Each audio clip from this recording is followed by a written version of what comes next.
Allez, c'est parti. Bienvenue pour cette troisième table ronde en ce début d'après-midi. Réflexion toujours autour du management et de la thématique, enfin réinventer le management dans cette quatrième édition de Sharing for the Future. Penser le sport, le tourisme et l'événementiel de demain. Ce matin, on a oublié de préciser qu'un des concepts, mais vous l'avez peut-être vu de nos tables rondes, c'est d'avoir 3 intervenants et à chaque fois un universitaire qui permet aussi de poser le cadre, et puis 2 professionnels, souvent un professionnel d'un territoire et un représentant d'une entreprise. Là, sur cette table ronde-là, il y aura 2 représentants d'entreprise, parce que ça se prêtait un tout petit peu mieux. Mais voilà un petit peu notre cadre et notre concept. Alors, on va commencer cette troisième table ronde. Marque employeur, levier de fidélisation. Donc, avant de présenter nos 3 intervenants de choc, enfin 2 chiffres encore, comme ce matin. Moi, j'aime bien juste reposer 2 chiffres pour resituer le contexte de la marque employeur et de la problématique de la fidélisation. Alors, je vais reprendre mes chiffres. Donc, tout ça toujours dans un contexte un petit peu de baisse du chômage et d'augmentation des reconversions dont on a parlé ce matin. La fidélisation, voilà, c'est un vrai souci pour les RH des entreprises et près de 2 tiers des RH, donc même 67%, prévoient d'intensifier leurs actions pour retenir leurs collaborateurs. Voilà. Et ça, c'est plus 11% en 2023 par rapport à 2022. Voilà. Donc là, on sent que cette problématique de fidélisation, elle est vraiment présente. Et le deuxième chiffre, c'est durant la période de 2018 à 2022, près de 40% des salariés affirment être faiblement engagés ou pas du tout engagés dans leur travail. Aïe, aïe, aïe, aïe. Donc voilà, comment faire pour qu'ils s'engagent plus, comment faire pour les fidéliser? Eh ben, on va essayer d'y répondre et en passant par l'angle de la marque employeur, donc l'attractivité quelque part de l'employeur qui va permettre de retenir ses collaborateurs. Donc, pour en parler pendant cette heure et quart que nous allons passer ensemble, Michel Rocca, professeur à l'université Grenoble-Alpes professeur d'université déjà à la faculté d'économie de l'université Grenoble-Alpes et responsable du master RH2C. J'arrive jamais à le dire celui-là, mais je fais comme je le voilà. Ressources humaines, organisation et conduite du changement. Voilà. Ah, je suis bon là, hein? C'est pas mal. Voilà, spécialiste de la marque employeur qui posera le cadre. Frédéric Rochex avec une double casquette. Alors, la casquette principale, c'est co-gérant et cofondateur de Insight Outside, qui est une entreprise d'événementiel basée sur tout ce qui est incentive, collaboration, congrès, organisation, qui a vécu aussi une grosse évolution avec la période Covid et la digitalisation, en étant bien en avance, en ayant anticipé un petit peu, alors pas le Covid, mais les problématiques de digitalisation et d'organisation à distance d'événements, d'entreprises. Et puis aussi créateur de Work Friendly. Tout à l'heure, Frédéric nous en parlera peut-être un tout petit peu, qui est une structure qui permet d'agencer les espaces à l'intérieur des entreprises, donc les différents espaces. On connaît le fameux open space, mais là, c'est pas du tout, c'est pas du tout là, pour permettre une meilleure circulation, non pas de l'énergie comme le feng shui. J'avais promis de ne pas le citer, le feng shui, mais une meilleure une meilleure entente et une meilleure collaboration et un meilleur bien-être de tous les collaborateurs. Voilà. Et on terminera avec Olivier Hersam. Alors, est-ce que vous allez tous bleuir après l'intervention d'Olivier? Voilà, c'est la question. Parce que chez Decathlon, donc Olivier qui est directeur du développement sud chez Decathlon, et moi, ce dont je me rends compte, tous les étudiants qui vont à un moment donné chez Decathlon, ils deviennent bleus, quoi. C'est les schtroumpfs. Et non, mais le pouvoir de cette marque, de cette entreprise, voilà, pour arriver. Enfin, qui arrive quelque part, alors que c'est une entreprise de grande distribution, on pourrait dire, bon ben voilà, c'est à taille énorme, hein, c'est le groupe Hulier, Auchan, et qui arrive quand même à créer un rapport particulier entre les salariés et la marque. Voilà, le cadre est posé, donc je vais donner la parole tout de suite à Michel pour la première intervention en 7 minutes chrono, bien sûr. Doucement le chrono. Bonjour à tous. Nico m'a demandé de faire en 7 minutes un exercice qui est répondre à cette question qui s'installe ici, levier de fidélisation. 7 minutes suppose d'aller droit au but. Donc pour moi, c'est oui. C'est oui, si. Il y a toute une série de propriétés. Je vais essayer de dire les propriétés nécessaires pour que la marque employeur, ou plutôt le développement de la marque employeur, soit un vrai levier efficace de fidélisation de la main-d'œuvre. Un économiste parle de la main-d'œuvre. Je ferai 3 choses. Je rappellerai ce que c'est. Je dirai ce qui est intéressant et ce qui l'est moins. Et puis je dirai enfin que c'est un peu l'axe, les universitaires sont comme ça, l'axe problématique, un peu les questions de fond que ça revient poser sur l'organisation, le fait de s'interroger sur la marque employeur. Je ferai ça évidemment, c'est le propre de ce genre d'initiative, un peu en SMS parfois, et nous y reviendrons plus en détail peut-être dans la discussion. Premier point, c'est quoi? En fait, c'est un objectif qu'ont les entreprises aujourd'hui, la plupart, d'attirer, de fidéliser et d'engager. J'ai souligné attirer parce que le plus important, et c'était déjà dans la table ronde de ce matin, c'est attirer, recruter, garder, mais aussi engager. C'est donc avoir un signe, ça c'est généralement un mot, qui va devenir un vecteur d'image. Et en principe, c'est là que la coordination est importante, il faut que ce soit aussi l'ADN de l'entreprise, sa valeur, et que ce soit porté par tous. Voilà, donc ça c'est la première idée. La deuxième idée, c'est qu'en fond, ce n'est pas tout à fait récent, c'est une idée assez ancienne. On peut imaginer que Renault, dans les années 50, avait aussi une marque employeur. Mais pour vous donner l'importance de l'idée aujourd'hui, j'anime, avec Pierre Chex, avec Nico, un master dans lequel moi je suis plutôt sur le champ RH. Aujourd'hui, c'est 35, voire même 40% de la demande d'expertise. En gros, 40% des contrats d'apprentissage qu'on fait avec les étudiants, avec les entreprises, sont sur la marque employeur. C'est plus élevé que le grand mouvement qu'il y a eu au début des années 2000 sur les compétences. Donc c'est vraiment une demande gigantesque qui est en train d'apparaître du point de vue des entreprises. En fait, les entreprises ont un très bon diagnostic sur cette question. Et le diagnostic, j'ai vu qu'on en parlait un petit peu ce matin, c'est un problème d'écart. C'est l'écart entre ce que la génération Z a comme attente par rapport à la nôtre, les boomers, ceux de 64. Voilà. Il y a un écart très important. J'ai pris un chiffre, mais on pourrait prendre tous les chiffres vont dans ce sens-là. Et c'est là qu'est le problème, vraiment. Si on pose la question, est-ce que vous changez d'emploi si le salaire n'est pas intéressant? Est-ce qu'il y a départ? Voilà. La première génération Z dit 1 sur 2 dit oui. Il n'était que 5% à le dire dans notre génération. Sur tous les critères, vous avez un écart très important entre les attentes qu'a la génération née en 64 et la génération née entre 96 et 2000. Et les entreprises l'ont extrêmement bien vu et sont très soucieuses. Elles veulent attirer, fidéliser et faire que l'engagement soit important. Dernier élément, si on devait dire un petit peu en slogan quelle est l'attente forte de cette génération, c'est avec un bon salaire, le salaire n'est pas du tout en train de devenir une variable secondaire. Quand on lit trop vite les études, on entend oh, c'est pas si important que ça. Non, avec un bon salaire, on veut plus de flexibilité et plus de sens dans le travail. Flexibilité, il y a le télétravail, mais pas seulement. Et le sens, on veut s'épanouir. Donc voilà, la question, c'est quoi? C'est comment une entreprise aujourd'hui développe au minimum une communication, plus généralement une nouvelle culture pour être capable d'attirer, de fidéliser une génération qui a des attentes extrêmement différentes.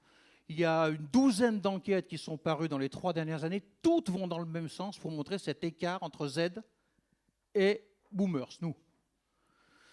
Du coup, on peut se poser... Alors, si vous prenez par exemple Netflix, c'est la responsabilisation. Les fautifs, c'est McKinsey. La première fois où on pose la question aussi fortement sur la marque employeur, c'est McKinsey qui sort un rapport en 2017 sur la guerre des talents. Un rapport terrible en montrant statistiquement qu'il va y avoir une bataille entre les entreprises pour pouvoir attirer, pour pouvoir garder les meilleurs. Voilà, c'était simplement... Nico m'a dit « trouve une référence ». Bon, j'ai fait le boulot qu'il m'a demandé, hein, donc j'ai trouvé la référence. Il faut remonter à ce rapport qui est assez terrifiant, hein, qui montre qu'il y aura une bataille colossale entre les entreprises pour trouver les meilleurs, les garder. Voilà. Si on passe maintenant au deuxième point, sur comment faire bien, comment faire moins bien. Alors je me garderai bien, l'universitaire se garde bien de leçons aux entreprises, hein, bien évidemment. Mais si on essaye de regarder les choses de loin, on se rend compte qu'on peut considérer que la marque employeur part au minimum, et on le voit beaucoup sur YouTube, sur le net aujourd'hui, de logique de recrutement un peu offensive, et va jusqu'à créer des valeurs un peu nouvelles. On peut être sur cet axe-là, sur la question marque employeur. Et du coup, on peut essayer de raisonner sur 3 niveaux successifs. Je pense que le niveau communication est le plus souvent aujourd'hui développé. Au plus faible, on a un bon slogan. Au plus fort en termes de com, pour les prendre, je crois que Leroy Merlin est aujourd'hui une des meilleures entreprises de ce point de vue-là, sur le plan des vidéos collaborateurs, expliquant ce qu'est l'entreprise, montrant l'épanouissement. C'est le premier niveau d'intervention, travailler sur une nouvelle com. Ce qui m'intéresse le plus, ce sont les 2 autres niveaux, l'organisation et le management. On voit bien que réfléchir à une marque employeur, c'est aussi réfléchir à un nouveau type de management. Au plus faible, une nouvelle organisation du temps de travail. Au plus fort, une toute nouvelle logique de management, plus horizontale, plus agile. Et puis si on entre encore un peu plus dans le vif, en haut, c'est revoir aussi des questions d'organisation. Aujourd'hui, les plus avancés sur la marque employeur disent « c'est un incroyable prétexte pour repenser peut-être à fond, en tout cas plus à fond, les questions d'organisation. » On peut revoir à minima les questions de pouvoir, qui décident de quoi, ou revoir le contour des métiers. Beaucoup d'endroits, je pense notamment aux cabinets de recrutement aujourd'hui, sont en train de revoir complètement pour pouvoir attirer les jeunes gens les plus performants, carrément la manière de penser le métier de recruteur. Donc voilà, on a 3 registres, à chaque fois un moins, un plus. Il est évident que pour un prof d'économie, c'est d'autant plus intéressant qu'on monte vers le haut, hein. Voilà, l'organisation utilise ce moment difficile pour recruter des talents qui ne sont pas suffisamment nombreux, qui sont assez volatiles dans leur choix.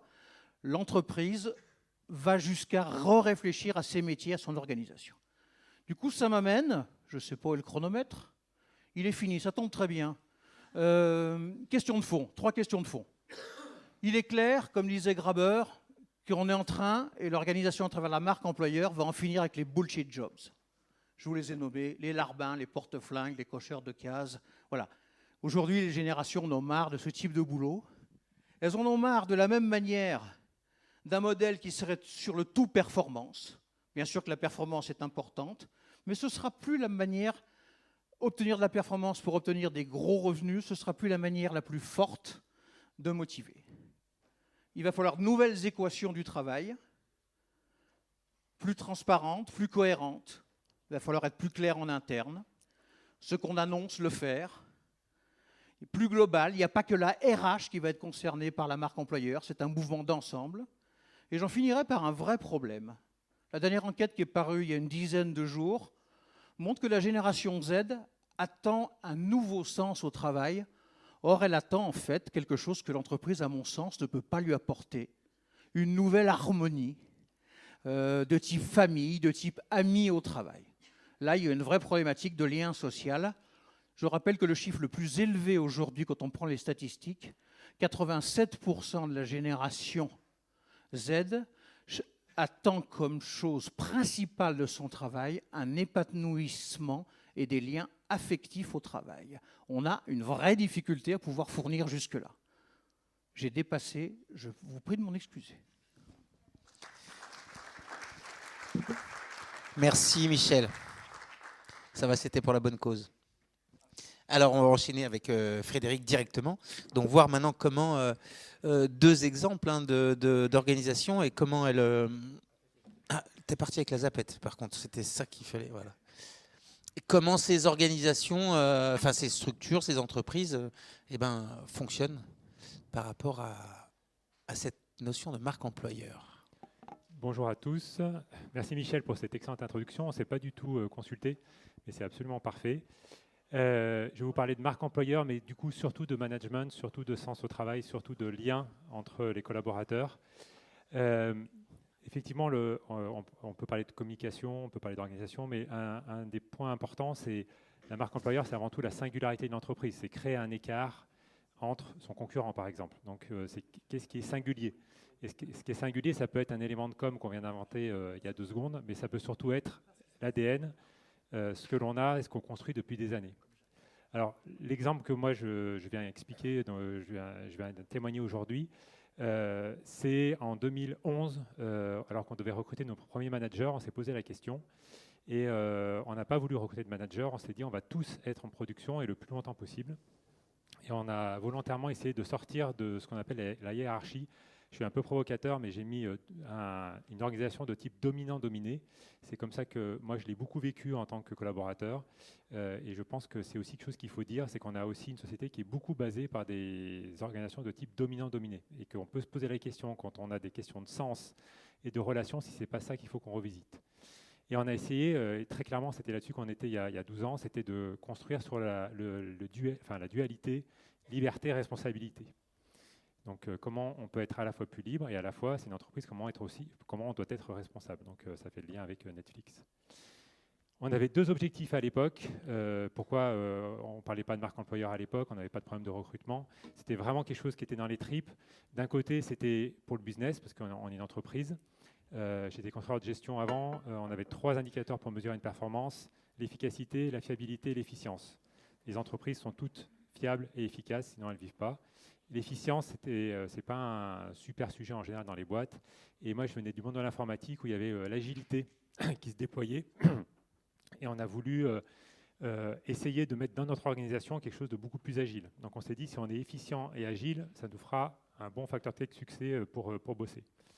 Et aussi, c'était vraiment moitié-moitié, on avait une réelle envie de revisiter les liens et de se dire comment on peut travailler et vivre autrement dans une boîte et comment les liens peuvent être plus riches, plus vivants. Donc ce qu'on a fait, on pourrait en parler pendant des heures, mais il me reste 4 minutes 30. Nous, on n'avait pas de système comme ce matin. Vous avez vu Céline, elle vous a parlé de l'holacratie. Tous les systèmes, enfin, tous les concepts d'entreprise libérée sont arrivés après. Nous, en fait, on a retiré la hiérarchie et on s'est posé la question de comment on allait la remplacer. Donc, comment on remplace le contrôle, comment on remplace la motivation, comment on remplace la régulation, comment on remplace la gestion de crise, la transformation, la conduite du changement. Et on les a tous pris un à un et, au fur et à mesure, on a construit un autre cadre qui est basé sur cette dualité responsabilité et liberté. Donc, par exemple, dans mes préférés, il y a le dialogue. C'est un mode d'organisation qui oblige à créer des process de dialogue. On ne se retrouve pas autour d'une table de réunion uniquement pour parler résultats ou produits, aussi pour apprendre à se parler, à réguler les tensions, à réguler nos émotions. Il y a plein de systèmes en sciences cognitives qui ont développé des super outils pour qu'on peut mettre dans l'entreprise. L'un d'entre eux, c'est le feedback. On apprend aussi à gérer les relations interpersonnelles, comment on met du feedback, comment on sait faire du feedback quand on a des tensions entre 2 personnes. La notion de gestion des erreurs, comment on fait réellement confiance. Il y a cette phrase affreuse, la confiance n'exclut pas le contrôle. Si, la confiance exclut le contrôle. Donc, comment on ne met pas de contrôle et comment plutôt on crée des cadres de référence qui permettent de savoir à peu près où on en est quand c'est que le bateau va prendre l'eau, ou quand c'est qu'on prend des risques, ou quand c'est qu'on peut avancer.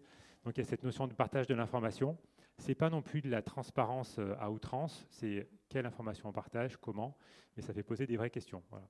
Les cockpits, les 360, je n'ai pas le temps de vous expliquer, ça pourra faire partie de questions. Quelle utilité ça, c'était presque une utopie que l'on portait il y a 10 ans, parce que très peu de gens faisaient ça. Et on se disait même que ça n'allait pas forcément marcher. Ça fait 11-12 ans qu'on est dans ce système. On en est super heureux, pas fier, mais heureux, parce que notre quotidien, il est super agréable. Et ça a pas mal répondu à nos attentes d'il y a 12 ans. La première, c'est qu'on a réellement des relations riches. J'entendais le mot famille tout à l'heure, mais c'est un mot que j'entends très très souvent. On fait souvent des fêtes en interne et on a des personnes qui sont parties il y a 8 ans, il y a 10 ans, il y a 5 ans, qui reviennent faire ces moments collectiffs avec nous sans même qu'on les appelle. Donc il y a vraiment des liens riches qui se sont noués. L'agilité, on en a une preuve incroyable pendant le Covid, puisque notre métier s'est arrêté. Organiser des événements, notre cœur de métier, c'est la rencontre. Et on a été, je n'ai pas fait d'études, mais je pense qu'on était la seule agence en France, peut-être même en Europe. 6 mois après le Covid, on avait 70% des salariés qui travaillaient à temps plein. Et 1 an après, on avait 95% des salariés qui travaillaient. Alors que toutes les autres agences étaient, enfin une grande partie à l'arrêt. Parce qu'on a vraiment bougé hyper vite. On n'a pas fait un PowerPoint. C'était vraiment lié à notre organisation de responsabilité, de liberté. Tout le monde s'est responsabilisé et on a tous migré sur des outils en ligne à une vitesse folle. Donc ça, moi, vraiment, ça a été une preuve que notre modèle était vraiment agile et efficient. Et enfin, cette phrase de Saint-Exupéry, moi, qui me guide depuis le tout début, qui est un petit peu compliquée parce que c'est une négation, mais nul ne peut se sentir à la fois responsable et désespéré. Et ça, c'est vraiment pour moi le cœur du sens. C'est qu'à partir du moment où on sait pourquoi on se lève le matin et à partir du moment où on voit ce à quoi on contribue et qu'on est dans des relations qui sont plus vivantes qu'un simple lien hiérarchique, c'est ça qui crée le sens en fait. C'est vraiment très contributeur au sens. Et c'est vrai que c'est ce qui fait qu'on a aussi assez peu de rotation. Je ne veux pas dire pas de rotation parce qu'on est dans des métiers d'agence, les gens viennent beaucoup chercher d'expérience chez nous. Donc il y a du mouvement, mais ils en partent très souvent le cœur gros et on a vraiment ce sens qui est présent au quotidien et qu'on essaie d'enrichir. C'est juste le petit mot de la fin parce que c'est un peu un contrepoids, mais le modèle hiérarchique, c'est un modèle qui est stable, qui est facile. On est dans un modèle qui est vivant et donc qui est en constant équilibre. Donc on vit aussi un peu des soubresauts. Donc c'est un peu aussi le défi, c'est que notre mode de management, ce n'est pas un concept, c'est un mode de vie qui nous occupe tout le temps. Moi qui, en tant que dirigeant, m'occupe tout le temps parce que je m'occupe de la stratégie. Et comment on garde cet équilibre, c'est un vrai défi, mais c'est ce qui nous permet aussi d'être toujours en mouvement et de grandir. Et voilà, aujourd'hui, on parle beaucoup de marque employeur, on parlera peut-être d'autres choses demain, mais du coup, on peut beaucoup plus vite bouger avec ce genre d'organisation. Pile poil le temps. Oh là là. Merci à vous. Merci Frédéric, parfait sur le timing. Et on enchaîne la dernière présentation avec Olivier Hersam. Plongeons dans le monde de Decathlon. J'ai 7 minutes moi aussi, donc c'est ça, et c'est parti. Donc moi j'ai une chance, et je rejoins ce que disait Michel tout à l'heure, c'est que, alors j'ai une chance, je ne sais pas si c'est une chance, mais ça fait 30 ans que je travaille à Decathlon, ça fait 30 ans que quand je dis que je travaille à Decathlon, on me dit « Ah, Decathlon, à fond la forme ». Donc j'ai cette chance-là, c'est que moi, il y a 30 ans, quand je suis rentré à Decathlon, Decathlon était inconnu. Moi, inconnu, en tout cas, était peu connu. Notre premier, et là je rejoins le premier slogan de Michel tout à l'heure, ce qui a fait naître la marque employeur chez Decathlon, c'est, alors vous êtes tous très jeunes, mais je vous encourage, on n'avait pas le temps dans les 7 minutes qui nous étaient imparties, d'aller voir sur YouTube le film Tarzan. Donc c'était en gros, c'était une publicité qui sortait un peu des clivages avec une super agence à l'époque. Une publicité 30 secondes où il y avait un Tarzan qui faisait du vélo dans la jungle et qui se prenait sur une liane et qui, voilà, était un magique, non, Decathlon. Donc ça a été notre premier fait d'armes en tant que marque employeur. Et depuis, je rejoins beaucoup la génération Z. Entre ce qui se passe entre ma génération, alors moi je suis un tout petit peu plus jeune que les boomers, mais entre ce qui change entre la génération Z et les générations, c'est qu'il y a 30 ans, on cherchait du travail et on était content. Aujourd'hui, vous cherchez plus du travail, vous allez dans l'entreprise qui va vous faire vibrer.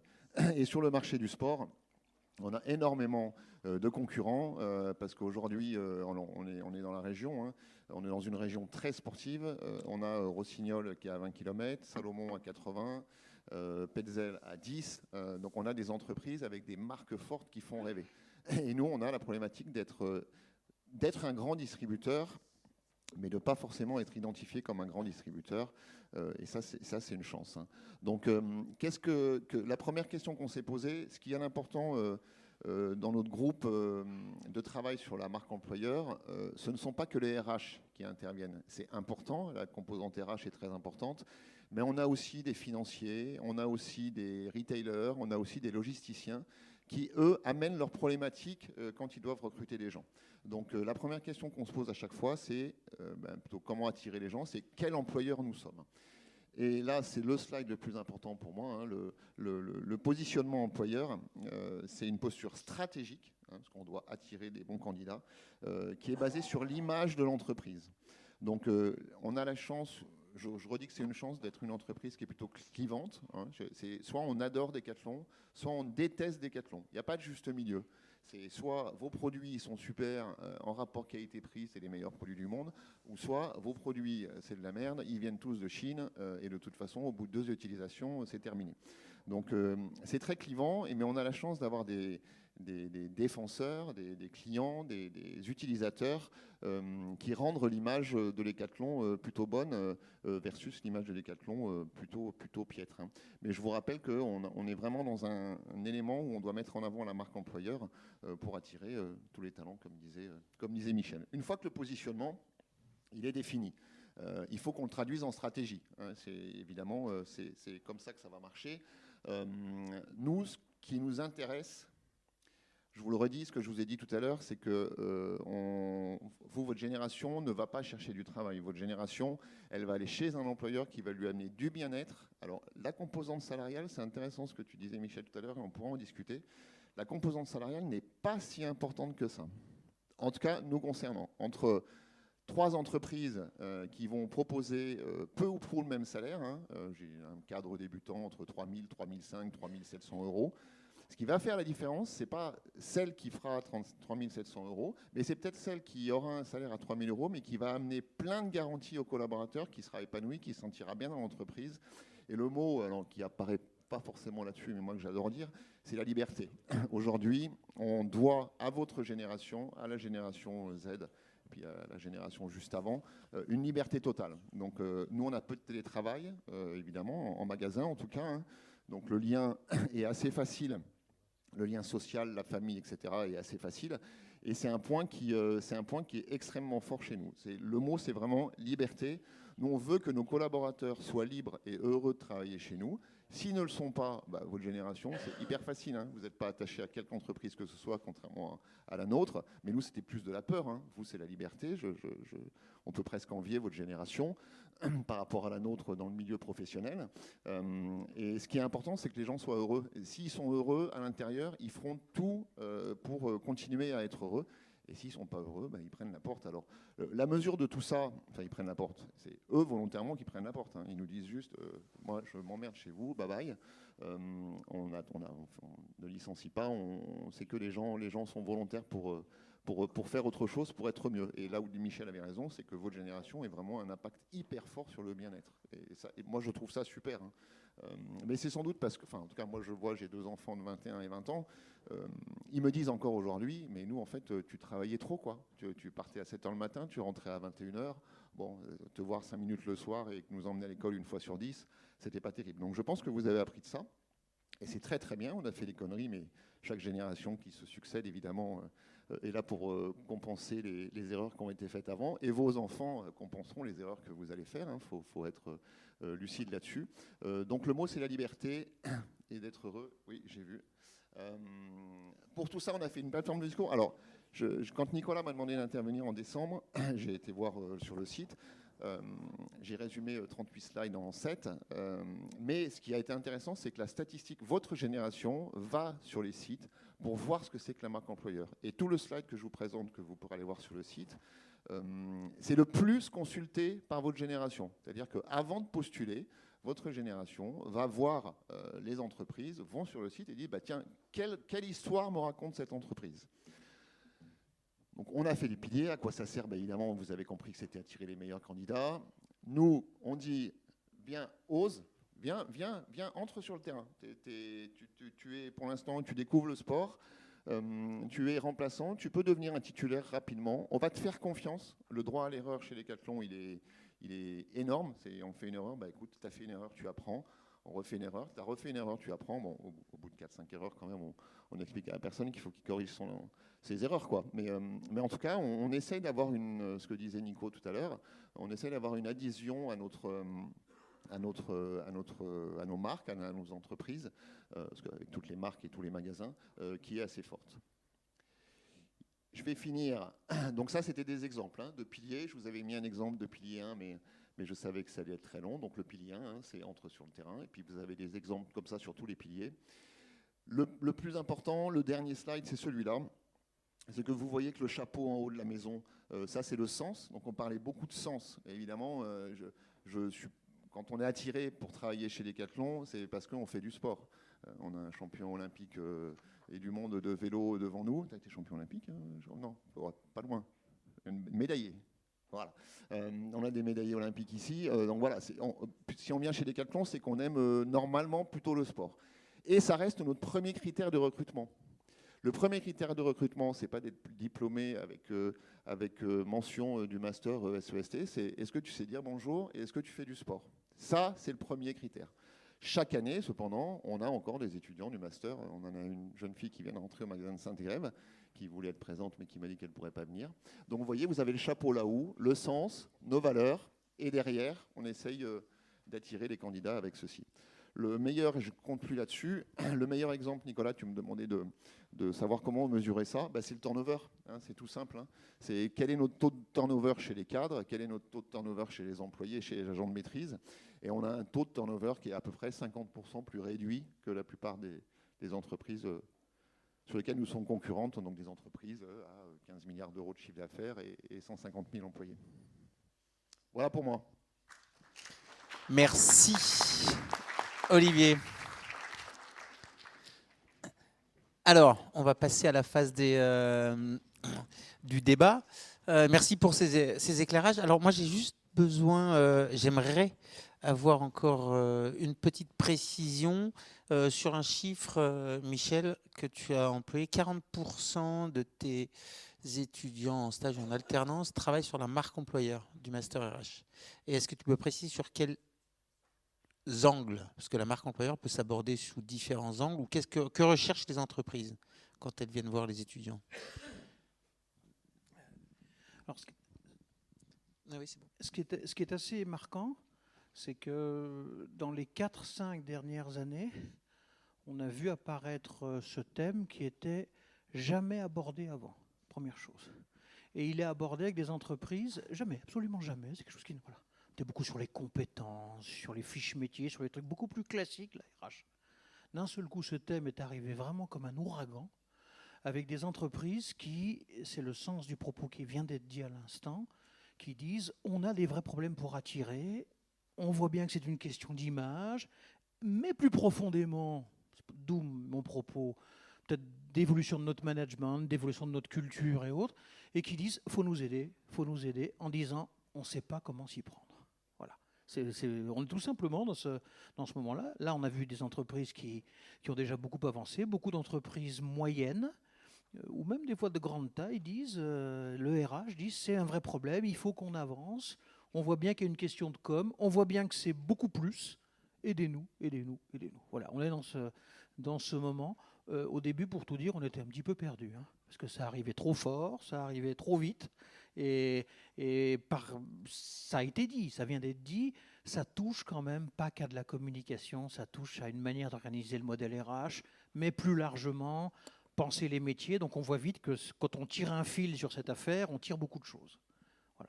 Du coup, on a des chantiers qui se développent en masse aujourd'hui. Ok. Alors justement, ce qui est intéressant par rapport à ça, et Frédéric, j'aimerais que tu reviennes un tout petit peu dessus, c'est qu'au départ, l'exemple d'Inside Outside, votre modèle de gouvernance aussi, on retombe un petit peu sur ce qu'on a vu ce matin, mais chez Inside Outside, tu me contredis si je dis des bêtises, mais c'est les salariés qui déterminent leur salaire encore, ou plus ou moins, ou c'est déterminé de manière collective ou collaborative? Donc, c'est toujours des sujets, parce qu'on a tendance à aller d'un extrême à l'autre. On a créé des cadres de référence aussi, c'est-à-dire que normalement, l'entreprise, elle se connaît, hein, elle sait qu'il y a des chefs de projet, il y a des gens qui gèrent les participants. Donc, on a des univers de budget environ pour que l'entreprise aussi soit rentable. Et effectivement, après, ils se gèrent à l'intérieur de ça et ils peuvent créer des postes. On a des collaborateurs qui viennent et disent je veux créer un nouveau poste avec tel niveau de salaire pour telle raison. Donc voilà, donc après, on est toujours contraint. On ne peut pas arriver en disant je veux gagner 10 000 euros par mois. Enfin, on peut, mais à ce moment-là, il faut avoir un projet qui va avec. Voilà. Mais effectivement, ça laisse beaucoup plus de.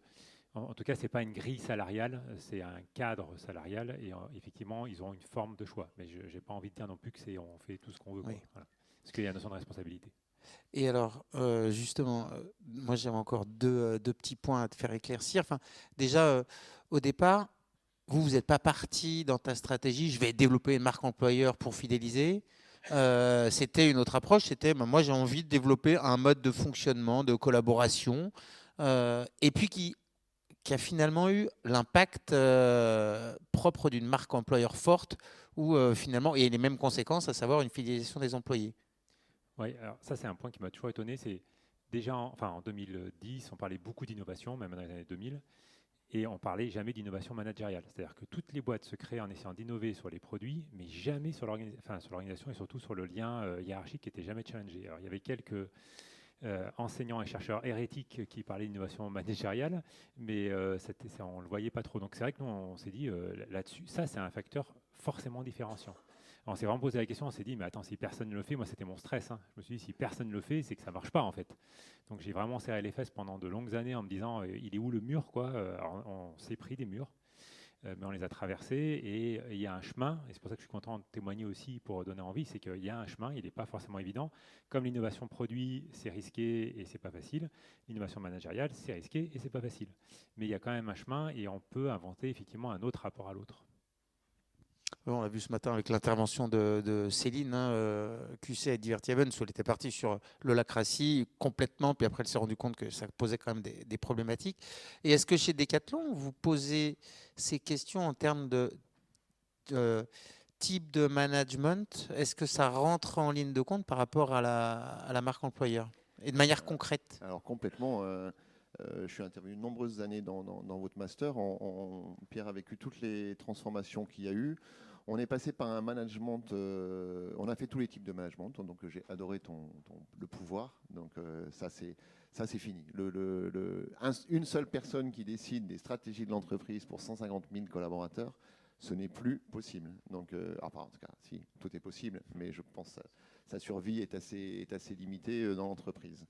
Nous, on est passé par différents types de management. Un management, alors ça accompagne aussi les phases de croissance de l'entreprise. Hein. Quand on est en phase de croissance, on est obligé d'avoir des budgets serrés. On a des stratégies qui sont très claires, presque simplistes, mais il faut y aller. Et une fois que les stratégies ont marché, qu'on s'est développé, on passe par d'autres types de management. Donc nous, le management a complètement évolué. On a été assez précurseur, on est en 2024, il y a 7-8 ans où notre CEO a décidé qu'on était dans un management, ce qu'il appelait management libéré. Donc on était assez précurseur là-dedans, Michel doit connaître. Le management libéré, c'est nos collaborateurs doivent être heureux, doivent être heureux. Donc on va partir du principe qu'ils font ce qu'ils veulent, quand ils veulent, où ils veulent. À partir du moment où ils font ce qu'ils veulent, où ils veulent et quand ils veulent, ils seront heureux, donc ils vont performer. Ça peut être surprenant. Quand la stratégie a été lancée, la génération des boomers a dit mais non, il n'y a plus de cadre, il n'y a plus rien, c'est pas possible. Alors oui, il y a eu des excès. Oui, il y a des gens en magasin qui s'achetaient le dernier iPhone à 1500 balles alors qu'ils n'en avaient pas besoin pour le boulot parce que c'est juste un fonctionnement interne. Et puis qui faisaient ça pour tous les directeurs de la région. Et cet exemple a eu lieu à Marseille. Donc il y a eu des écarts, mais en fait ce management a plutôt fonctionné on a estimé entre 85 et 90% des cas, ce qui est énorme. C'est-à-dire qu'en laissant le management libéré, on a laissé la possibilité à chacun de s'épanouir et de créer des choses. Et ça a développé de la création. Donc ça, c'était super. Il y a eu un changement de gouvernance il y a 2 ans où, compte tenu de la transformation du commerce, l'année dernière, dans le modèle de la grande distribution et de la distribution spécialisée, il y a eu une fermeture d'enseigne tous les 4 jours. hein. Donc c'est énorme, hein, tous les 4 jours. Il y a plus de 100 enseignes qui ont fermé l'année dernière. Hein, la plus emblématique du coin, c'est EgoSport. Hein, voilà, mais vous en avez d'autres. Vous avez Pimki, vous avez toutes ces Habitat, hein, la plus récente. Hein. Depuis le début de l'année, on est le 26, donc ça fait 26 jours. Il y a déjà eu 5 fermetures. Hein. Donc 26 et 25, ça fait tous les 5 jours. Hein. Donc ça va très très vite. Donc nous, sous cette transformation, il y a un moment où si tu laisses le management libéré comme ça, bah, il y a un risque quand même que tu bascules du mauvais côté, surtout dans ces périodes de flottement. Donc quand on est dans des périodes de flottement comme ça, où est-ce que le digital va prendre, est-ce que, etc., on est obligé de resserrer un peu le cadre. Donc on a de nouveau changé le mode de management et on a de nouveau resserré un peu le cadre, avec malheureusement les travers qui se sont passés, c'est que les gens qui étaient très libres pendant 5-6 ans, quand ils se retrouvent un peu moins libres, ils disent « Wow, moi tu es en train de me priver de liberté ». Donc on est dans cette phase-là où la marque employeur est hyper importante parce qu'il y a quand même aussi la fierté. On disait souvent que l'herbe est parfois plus verte ailleurs, mais en fait on n'en sait rien. Et on prend de moins en moins le risque de changer d'herbe tant qu'on n'est pas sûr que l'herbe ailleurs elle est plus verte que chez nous. Elle est bleue chez vous de toute façon. Donc. Elle est bleue, ouais. Alors ça va changer bientôt et ça aussi tu vois voilà. Ouh, Ça sera moins info, scoop, le scoop. ça sera moins Blue Pantone 50, ça sera une autre couleur, mais voilà, donc avec un nouveau slogan un peu plus dynamique qui seront découverts au moment des Jeux de Paris, puisqu'on est l'un des sponsors principaux des Jeux de Paris. Merci. Est-ce qu'on a des questions dans la salle? Oui, Jeanne, récupère le micro, s'il te plaît. Non, celui-là. Non. Ah oui, une question d'Alain.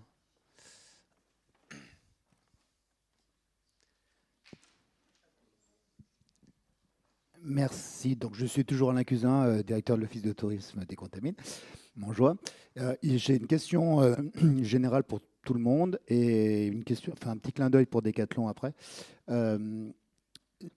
Quand on intègre une structure comme la vôtre, Inside, Outside ou comme Decathlon, quand on l'intègre en haut, c'est-à-dire en tant que directeur, en tant que même les jeunes, en fait, aujourd'hui, ils arrivent directement dans une structure où ils doivent définir la stratégie, définir l'approche, mais ils arrivent en haut. Et donc, qu'est-ce que vous avez vécu par rapport à ça? Et comment vous le voyez? Est-ce que c'est bien de le faire? Voilà, c'était ça ma question. Comment ça? Ils arrivent en haut? J'arrive pas à comprendre. Ils arrivent en tant que directeur, en fait, ou en tant que responsable, ou en tant que cadre. Non, je vais essayer de répondre parce que moi, j'ai pas beaucoup de chefs et de directeurs. Donc, Alors moi, il y en a 0% de nos cadres, arrivent en tant que directeur de quoi que ce soit. 0. C'est 100% de nos cadres dirigeants aujourd'hui. Un cadre dirigeant doit être, c'est des bien grands termes, mais on doit être 400, 450 dans la boîte. Aucun de nos cadres dirigeants n'est arrivé directement sur un métier de directeur. 0. Ça commence par la base, la production. J'ai bien aimé ce que tu disais tout à l'heure, Frédéric. Il faut encore mettre les mains dans le cambouis vulgairement, hein, pour apprendre justement à diriger plus tard. Donc nous, on n'a pas cette problématique-là. 100% de nos collaborateurs qui sont amenés à avoir des postes de direction savent ce que c'est que la production, savent ce que c'est que le client, savent ce que c'est que de taper en caisse, de ranger des... Alors ça ne fait pas plaisir à tout le monde, hein, et c'est là où on doit être très fort, c'est qu'on doit continuer à expliquer à ces gens qui sortent de grandes écoles de commerce, parce qu'on en a du Master Cest, ou du Master Cest aussi. Brillant. On fait 100%, hein. On a encore une collaboratrice. Chaque année, il y a une étudiante ou un étudiant de chez vous qui vient chez nous. Et la plupart restent avec des postes à responsabilité assez élevés plus tard. Donc nous, et c'est là où on a la difficulté, c'est qu'on doit expliquer à ce collaborateur qui sort de l'ESCP ou de GEM, tu vas rentrer chez nous dans un salaire, on t'a dit que tu allais sortir à 75 000 balles par an, en fait non, tu en auras 40, et surtout pendant 2 ans, tu vas aller ranger les chaussettes et mettre des étiquettes sur des gants. Mais donc dit comme ça, ça fait fuir. Non, j'ai pas envie de ranger des chaussettes et faire des réceptions à 4 h du matin. Mais par contre, si on arrive à expliquer le sens en disant, par contre, oui, ton profil nous intéresse parce que tu es identifié dans 4-5 ans comme dirigeant de l'entreprise et tu ne pourras pas diriger des collaborateurs si tu n'as pas fait leur métier. Et ça, c'est encore un message qui passe. Je vais compléter. Donc, nous, on aura, enfin, j'espère jamais de directeur. Donc, moi-même, qui est un fondateur il y a 18 ans, je passe 60 à 70% de mon temps sur le terrain en tant que chef de projet. Et donc, c'est vraiment important qu'on soit tous des doers. On y va. Là, il y avait un autre élément dans ta question aussi, je trouve, c'est justement cette incorporation des jeunes. On a un problème à un autre endroit pour notre part, c'est que quand on a des modèles un peu différents, alors qu'on a une société qui forme tous dans le même modèle, là, ça pose problème. C'est-à-dire que l'école, souvent dans les familles, dans beaucoup d'organisations, c'est hiérarchique. Et de porter des modèles, entre guillemets, libérés, ouverts, sans hiérarchie, ça attire, ça peut attirer, mais des fois, il n'y a pas la compréhension de ce que c'est. Donc, c'est là où, des fois, c'est un petit peu compliqué. Et moi, je sais que c'est un vrai défi de savoir si les personnes, elles vont faire, parce que c'est un chemin, hein, c'est-à-dire qu'on ne peut pas venir acheter un modèle comme ça, chacun doit cheminer à son niveau. Moi, je suis capable de citer chaque personne où elle en est sur le chemin de cette non-hiérarchie, et ça se fait par expérience. Il faut faire vivre des expériences aux personnes qui après croient en un nouveau chemin. Voilà. Donc c'est là où il y a vraiment une rupture qui est assez forte à gérer. Juste un peu en extérieur et peut-être un peu en commentaire de ta remarque, je crois qu'il y a un point extrêmement important qui vient d'être rappelé, peut-être que nous n'avons pas dit assez fortement, mais qui a été rappelé à l'instant, c'est la question de la vérité de la promesse, quoi. C'est-à-dire quand quelqu'un rentre, qu'on mise sur lui, Génération Z, que dans 5 ans, on souhaite en faire un dirigeant, il peut très bien aller faire toute une série d'autres activités et autres, mais la promesse qu'on lui fait, il faut qu'elle soit tenue. Et je crois que c'est ça qui est derrière la marque employeur. Et la génération qui vient, et toutes les générations attendent des promesses tenues, c'est évident. Mais plus que d'autres, ce qui était promis doit être tenu. Et cette problématique-là est très, très, très présente derrière la notion de marque employeur. Et deuxième remarque, mais je parle y compris de notre université, quand je parle comme ça, il est impossible aujourd'hui, et toute une série de dirigeants y sont maintenant, de considérer que quelqu'un dirige s'il ne connaît pas le métier. Voilà. Je pense que cette folie des années 2000, où au fond on pouvait passer de job en job, on était dirigeant et autres, je crois que maintenant il y a beaucoup de raison qui est revenue. Un métier, on le connaît, tous les métiers ne sont pas identiques, et la légitimité, l'exemplarité qu'on construit pour pouvoir ensuite diriger, on la construit dans le métier. On ne peut pas diriger une grande université si on n'a pas été d'abord directeur d'une composante, directeur d'un diplôme. Voilà, ça revient à dire ça. Parce qu'il faut connaître la vraie vie du métier, y compris pour être en échange avec chacun des collaborateurs et que le discours tienne debout, quoi. Voilà. C'est ces questions de vérité qui sont posées aussi par la marque employeur aujourd'hui. Ce n'est pas la marque employeur qui a inventé ça. Ça remet en lumière cette question importante pour des générations plus mobiles, plus attentives, où il faut être juste là-dessus, quoi. Et moins avaleuse de couleuvres. La jeune génération n'avale plus les couleuvres. On vous promet des choses. Pourquoi aujourd'hui votre génération vote moins que ce que nous on votait on va pas rentrer là-dedans. Sinon on va mettre 3 heures pour rentrer chez nous avec les agriculteurs. Mais les promesses non tenues, c'est ce qu'il y a de pire. Mais nous on était capable de les entendre parce qu'on avait peur. On avait peur de ne pas avoir de boulot. On avait peur de. Vous avez plus peur. Et ça c'est génial. Le taux de chômage est parmi les plus faibles que ce qu'on connaît depuis une vingtaine d'années. Nous on avait peur, donc on était prêts à avaler des couleurs, à dire bon ben ok je fais ça parce que oula j'ai peur. Non, vous avez plus peur. Donc les promesses et la vérité c'est essentiel. Oui, je termine juste pour mon petit clin d'œil à Decathlon. Mon fils a 23 ans, il a candidaté chez Decathlon. Il m'a fait lire ce matin la réponse négative, hélas, de Decathlon. C'est une réponse mais très très très longue, très humaine, dans laquelle, il m'a dit mais c'est incroyable cette réponse. Et c'est vrai que ça m'a fait rire parce que j'ai dit, je dirais à un des directeurs de Decathlon, mais c'est vraiment la réponse négative est super positive. Donc, tant mieux, mais je suis content. Ils arrivent à faire des réponses négatives positives. Parce que la problématique qu'on avait, c'est qu'on avait des lettres types qui faisaient 4 lignes. Nous avons apprécié votre candidature, mais elle n'était pas retenue. Et ça, en termes de marque employeur, on a enfin eu un RH un jour qui a dit, mais ne jamais oublier que 100% de nos candidats sont des clients. Donc il faut au moins respecter la personne en face de soi, a pris le soin de faire un CV avec photo, avec lettre de motivation, etc. Donc il a pris du temps pour faire ça, même si il change que bonjour monsieur au lieu de bonjour madame. Mais en tout cas, il a pris un temps à l'origine pour faire cette lettre et ce CV de motivation, le poster sur le site, etc. Le minimum qu'on lui doit, c'est une réponse personnalisée. Merci pour le clin d'œil. Intéressant. Merci. On a une question Internet. Alors, Maureen. Alors j'ai une question sur le chat de Emeric Albrecht, ancien étudiant promotion de l'année dernière du Master CEST. Dans un contexte de région frontalière, est-il réellement possible de retenir ou d'attirer des salariés avec la marque employeur face aux salaires proposés par les entreprises suisses? Intéressant. Alors, j'avais noté plein de chiffres, j'en balance un. Non, mais ce chiffre, c'était 49% des employés qui ont l'intention de quitter leur emploi à temps plein dans les 5 prochaines années resteraient plus longtemps chez leur employeur s'ils recevaient un salaire plus élevé. Donc la question du salaire, mais comme tu l'as dit Michel, hein, elle reste importante. Donc comment on fait? Et il y a un Décathlon à Thonon ou à Saint-Just en Genevois. Il y a un voilà. Décathlon à Annemasse. Donc, Annemasse, le oui. Décathlon à Annemasse, il est exactement à 1,2 km de la frontière. C'est très compliqué. Mais attention, aujourd'hui, quand on fait le calcul de tout ce que... Oui, un salaire en Suisse, aujourd'hui, un employé chez nous, il touche 1600, 1700 euros net par mois. En Suisse, il va être aux alentours de 3005. Sauf que, et c'est 3005, ok.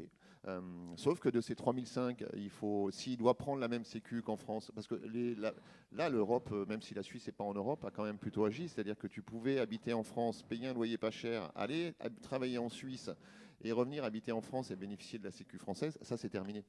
Donc maintenant, quand on a un salaire 1700 net en France et qu'on va travailler ensuite pour 3500 euros, à la fin, on n'est plus à 3005, hein. On est à 1900, 1850, 1900. Donc il faut bien mesurer ça. Et la loi européenne, alors il y a voilà, il y a des choses qui ne sont pas bien passées, on le voit avec les agriculteurs en ce moment, mais il y a d'autres choses qui ont été très bien. Et même si la Suisse ne fait pas partie de l'Europe, elle a contribué à ça. On a beaucoup moins de problèmes, pour répondre à la question de Émeric de mémoire, avec l'Allemagne, avec le Luxembourg, avec la Belgique, voilà, où les salaires sont un peu plus alignés en termes d'euros. Mais le principal problème, c'est la Suisse. Andorre est un tout petit pays, mais le principal problème, c'est la Suisse et ça a été régulé. En tout cas, de notre côté, ça a été régulé. Mais on a du mal, hein, évidemment. La Suisse a un taux de chômage à 0%. Hein, donc, Oui, une petite remarque. Il y a 2 ans, j'ai fait une expertise là-dessus sur le rapport à la frontière et l'attrait immédiat que peuvent avoir des salaires versés bien meilleurs du côté suisse. Un travail pour les hôtels, cafés, restaurants.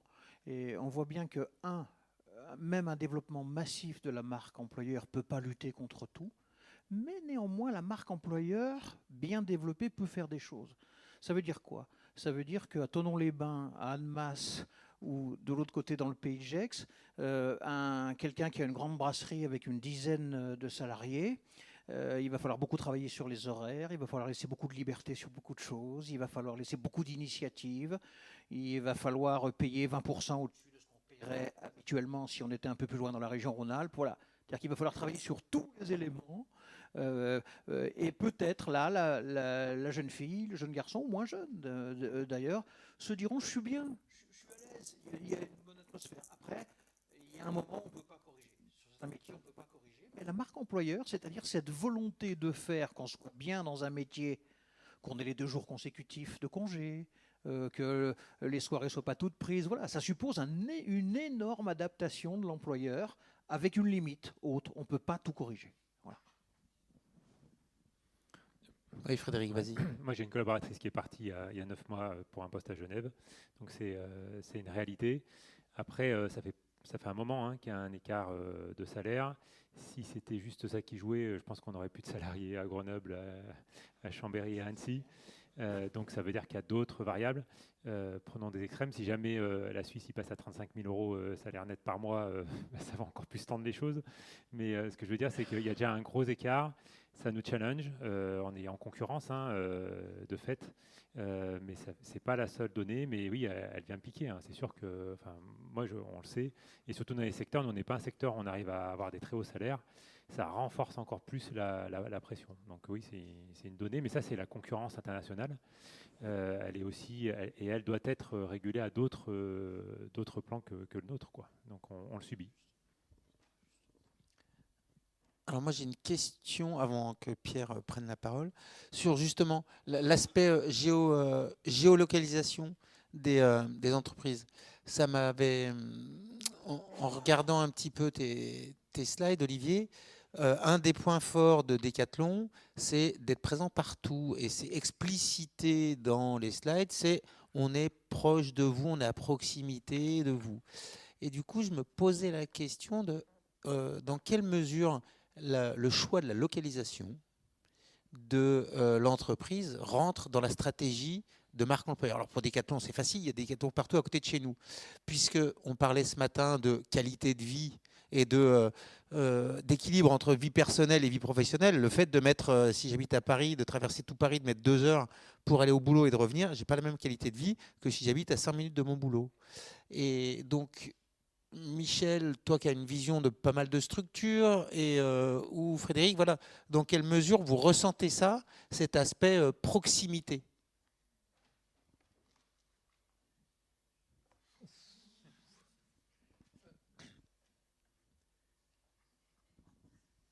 Parce qu'on est bien d'accord que chez Decathlon, Olivier, ça fait partie un petit peu, en tout cas, au-delà de la stratégie, de ce que vous mettez en avant, quoi. Le temps que Michel réfléchisse, nous, oui, tout à fait, on met ça en avant. On essaye vraiment de recruter au plus près quand on faisait des parkings collaborateurs avec 40 bagnoles sur le magasin de Bourgoin parce qu'on avait 40 collaborateurs, aujourd'hui, c'est 10 voitures. Hein. Donc les gens, ils viennent en transport en commun, en vélo, en trottinette électrique et tout. Donc ça, c'est génial. Et nous, on prône ça. Hein. Pour la petite anecdote, hein, vous savez que quand Schneider est parti de leur site de Hébin pour aller au CEA, ils ont divisé le nombre de places de parking par 3. C'était un. Mais qu'est-ce qui va se passer? Et en fait, le parking d'aujourd'hui n'est pas entièrement pris. Donc il y a vraiment cette mouvance et cette Grenoble, on est très bon là-dessus, hein, d'autres transports. Par contre, là où on a la géolocalisation, c'est que c'est très très facile de recruter dans les bassins de population en pleine croissance. Rhône-Alpes, PACA, le Pays Basque, enfin le Sud-Ouest. Là, il n'y en a pas trop de problèmes. On commence à avoir des problèmes de recrutement dans les zones qui se désertifient. Nous, on le constate. Hein. Je dis Amiens, voilà, des villes comme ça qui ne sont pas très attirantes. Et là, on a une problématique de collaborateurs. On a passé un magasin à Digoin. Hein. Digoin, c'est entre Mâcon et c'est à 1 heure de Mâcon à gauche, vers Paris-le-Monial. On avait tellement de mal à recruter qu'on a passé le magasin en franchise parce qu'on ne savait pas faire. On ne savait pas faire. Et aujourd'hui, un responsable de rayon qui était nommé directeur à Digoin, on a eu 8 refus d'affilée en disant le mec, mais non, je n'irai pas à Digoin, quoi. Donc, on essaie de s'adapter. Donc finalement, la marque employeur, la qualité de la marque employeur ou le niveau est lié aussi au territoire et Oui. à la valeur du territoire, quoi. Évidemment. Ouais, je suis assez ennuyé pour répondre, non pas que j'ai pas d'idée, mais il n'y a pas de travaux bien précis là-dessus, sur cette question. Donc on est un peu à l'intuition, on est un peu surtout au témoignage d'un tel ou d'un tel qu'on peut avoir. Il n'y a pas d'approche d'ensemble. Ce que je vois sur des témoignages, j'en ai 2 là qui me viennent à l'esprit, c'est que la proximité du lieu de travail est beaucoup moins importante que la qualité du travail qu'on va avoir. Donner un exemple. Il y a des personnes qui ont tout frais payé aujourd'hui, qui sont ingénieurs, qui ont été recrutés à la sortie de Polytech pour travailler comme ingénieur chez ST. On sait les perspectives qu'il peut y avoir chez ST, y compris de carrière et autres, et qui, c'est bien le drame de la RH chez ST aujourd'hui, s'en vont pour aller travailler beaucoup plus loin par rapport à leur logement, mais parce que c'est beaucoup plus intéressant, beaucoup moins de hiérarchie, beaucoup moins prenant dans une structure. Et les grosses entreprises dont on parle souvent, dans cette agglomération, mais je pense qu'on pourrait, à Toulouse, ça doit être un peu la même logique, sont en train d'avoir des pertes de talent parce que ces grosses structures bureaucratiques avec un pouvoir très hiérarchisé et peu d'autonomie, au fond, c'est ça qui ennuie. On préfère partir sur des dynamiques un peu moins payées. Attention, le salaire compte toujours, mais surtout plus d'autonomie, plus d'évolution dans le métier, plus d'aléas peut-être sur l'avenir, on verra. Et du coup, c'est vrai que du coup, le facteur localisation, j'arrive pas trop à le poser là-dedans. Par contre, qualité du métier, et ça a été dit tout à l'heure dans les 2 présentations, je veux au fond, la vraie question qui est posée, c'est on veut être bien au travail. Je rappelle, c'est la statistique qui ressort dans toutes les études. Il faut que ça nous développe, qu'on soit bien et autres. Et donc là, les employeurs sont face à une nouvelle réalité qu'ils leur aient posée. Et ne pas répondre, si j'avais un seul message à donner, ne pas répondre par des fausses promesses. Voilà, l'enjeu, c'est ne pas répondre par des fausses promesses. Du coup, ça met en branle, ça a été rappelé sur la question de Decathlon, ça met en branle toute l'organisation qui a à repenser une grande partie de ces éléments, plusieurs fois peut-être dans le temps d'ailleurs. Je pense que c'est un sujet qui est sensible parce qu'il est un peu en mutation, la notion de la géographie. Il y a des choses très pragmatiques. Je sais que si je recrute une personne qui a 1 heure de route du boulot, elle ne tiendra pas 6 mois. Ça, c'est très pragmatique. Et puis d'un autre côté, là, on a quand même le phénomène télétravail qui vient complètement abolir les distances. Des personnes qui nous expliquent qu'ils peuvent travailler de chez eux. Moi, je travaille pour une boîte qui a à ce moment à Londres, qui a une vingtaine de salariés. Ils sont tous remote dans le monde. Ils travaillent tous en ligne. Et mon rôle, c'est d'organiser 4 événements dans l'année, et c'est là où ils se voient, et ils font leur organisation. Donc là, la notion de géographie, elle est complètement balayée. Donc voilà. Donc je pense qu'on est, franchement, là, c'est un sujet qui est entre deux, quoi. Oui, je voulais. C'était sur une réflexion. C'était Olivier qui a pas mal insisté là-dessus, sur lequel, pour moi, je suis interrogatif par rapport à ça. C'était sur la notion de. Le marché de l'emploi est très favorable aux jeunes. Ils n'ont aucune inquiétude, ils vont trouver du boulot partout, ils peuvent changer facilement. Moi, je ne suis pas totalement persuadé de ça, de ceux que je croise ou les propos parfois qui me reviennent par mon épouse qui bosse encore à la fac. Je trouve que les étudiants, il me semble que les jeunes étudiants sont plutôt inquiets, plutôt tendus, qu'il y a un mélange entre la situation politique internationale, l'éco-anxiété qui est importante, et la recherche d'un équilibre entre vie familiale, amicale et leur vie professionnelle, qui fait qu'il me semble que c'est pas si rose que ça pour nos étudiants. Ils sont plutôt inquiets, ils sont plutôt tendus, et j'aurais plutôt tendance à dire que la balle est dans le camp des employeurs, car qui, s'ils savent proposer, au-delà de la marque, le terme marque employeur me gêne un peu des fois, mais en tout cas de donner ce qui a été évoqué par vous trois, du sens, des responsabilités, des perspectives, des qualités de travail importantes, vont être capables, me semble-t-il, par rapport à ce contexte global, de fidéliser, pas si difficilement que ça, leurs salariés. Mais ce n'est qu'une réflexion. Aujourd'hui, Pierre, on recherche, on a 320 magasins en France, on recherche 500 responsables de rayon. Voilà. Donc il y a 500 postes qui sont disponibles demain matin. Ça fait déjà 500 postes à pourvoir. Je reviens sur ce que tu as dit au début de ton intervention. On va peut-être arriver, je ne vais pas me faire des amis, mais on va peut-être arriver là en ce moment, avec le contexte plutôt angoissant du moment. Voilà, depuis le Covid, donc ça fait mars 2020, ça va faire 4 ans que le Covid est apparu. Ça fait 4 ans quand même qu'on est dans un climat anxiogène. Donc ça, je suis d'accord. On va peut-être arriver là à une limite, nous on s'en rend compte, on va peut-être arriver à une limite où le futur collaborateur ou l'étudiant qui va rentrer sur le marché du travail est de plus en plus exigeant par rapport à sa vie à lui. Donc c'est important, Michel l'a dit, mais c'est un équilibre. C'est-à-dire qu'on ne peut pas vouloir avoir un travail où on soit épanoui, où on commence à 10h le matin, ou bosser l'après-midi le samedi, non. Si je peux aller chercher mes enfants à l'école à 4h30, j'ai besoin de faire mon sport pendant 3 heures entre midi et 2.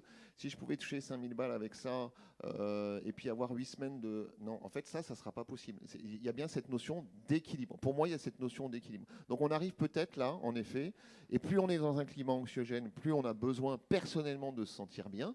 Donc, moi, je suis le premier à dire que le boulot, il ne faut surtout pas que le boulot, ce soit la vie. C'est surtout pas. Ça occupe un tiers de notre vie pendant 40 ans. Mais il ne faut surtout pas que ce soit la matrice, c'est mon point de vue, essentiel de la vie. Il y a la famille, il y a le sport, il y a le repos, etc. à côté. Mais on arrive à ça, Pierre. On a des candidats qui ont fait des offres et qui nous disent non, Non, en fait, non, parce que je vais être obligé de bosser le samedi, non, parce qu'on finit à 19h le soir, non, parce que je suis obligé de commencer un matin par mois à 7h du matin. Donc il y a ça, c'est vraiment, retenez pour moi, hein, retenez que c'est un équilibre. Pour moi, c'est un équilibre. Voilà. Et comme tout le temps, hein, plus on est dans un climat anxiogène, plus on se replie sur soi, et plus ce qui est important, c'est nous et pas forcément l'entreprise. Mais tout en restant bien conscient que nous ne sommes que des pions dans l'entreprise, donc faut faire attention. On est vraiment à un moment complexe. Moi, je pense qu'il faut vraiment dézoomer et se rendre compte de ce qu'on est en train de traverser. En fait, il y a des choses de long terme qui sont en train d'arriver, comme effectivement l'attente des jeunes par rapport au monde du travail, il est complètement différent. Et ça, faut pas. C'est un état de fait. Et il y a des épiphénomènes, le Covid, on pense qu'on a arrêté le Covid, mais non, en fait on est encore dedans là. C'est-à-dire que le Covid, il est venu impacter, il est venu dans les entreprises créer des phénomènes de vagues qui fait que par exemple la reprise du Covid, il a fallu qu'on recrute tous plus, donc ça a amplifié le phénomène de ce phénomène hein, des jeunes qui veulent différemment et qui en plus il y a plein d'offres d'emploi, il y a moins de chômage, donc du coup on a l'impression qu'ils ont un pouvoir de dingue. Moi je pense que c'est un épiphénomène, mais par contre ça va rester, c'est-à-dire que leurs besoins de faire différemment. Et c'est compliqué parce que la rencontre entre l'entreprise et les jeunes, elle est complexe. Moi, à mon petit niveau, hein, là, je ne vais pas faire de la globalisation. Moi, je vois des personnes qui viennent et qui se mettent en position haute. C'est-à-dire, de toute façon, l'entreprise, si elle va me bouffer, donc autant que moi, je sois au-dessus d'elle. Donc, je viens, je prends ce que j'ai à prendre, 1 an, 2 ans, 3 ans. Et voilà, donc moi, j'ai beaucoup de jeunes qui viennent. Et déjà, d'entrée de jeu, c'est je passe pour prendre et je m'en vais. Comme ça, je suis sûr de ne pas me faire avoir. Donc ça, c'est un phénomène qui est réel et que je vis au quotidien. Alors nous, après, on essaye... j'ai une collaboratrice il y a 4-5 ans. En plus, elle a été hyper claire. Au bout d'1 mois, elle rentre dans mon bureau. C'était les équipes qui l'avaient recrutée. Elle me dit, c'est toi le patron Elle dit, je te préviens, hein, dans 1 an, je ne suis plus là. Ok, au revoir. Et 2 ans après, elle revient. Et puis elle me dit, tu sais, je t'avais dit que j'allais partir. Bon, en fait, on est bien ici, hein. Donc je suis resté un peu plus longtemps, mais je vais vraiment partir. Et 4 mois après, elle est partie. Voilà. Donc ils viennent avec la volonté de partir. Donc on a beau avoir une marque employeur géniale, voilà. Donc c'est ça, il y a les courants de fond. Franchement, moi je trouve que ça se percute de partout. Et c'est pour ça, s'il y a des modèles, je suis curieux de les prendre, mais à mon avis, c'est un peu un joyeux bordel. Michel. Oui, alors moi je repartirai de ce qu'a dit mon cher Pierre, une fois encore, une très bonne question. Non, je repartirai de ce qu'a dit Olivier tout à l'heure. Moi, je suis d'abord, en tant que parent, puis en tant qu'enseignant, assez fasciné, mais j'aime bien la position de la génération Z. Je trouve qu'elle est un peu plus juste sur beaucoup de choses, et c'est l'effet Covid. Il y a un effet de macération dans la société qui fait que le travail a toujours de la place, c'est important, mais c'est pas pareil. Et nous, il faut qu'on entende, mais c'est bien. C'est pas l'universitaire qui parle, là, c'est le parent, l'enseignant. Je les trouve bien, comme ça. Après, il y a une équation impossible qui est en train d'arriver et que les études commencent à montrer.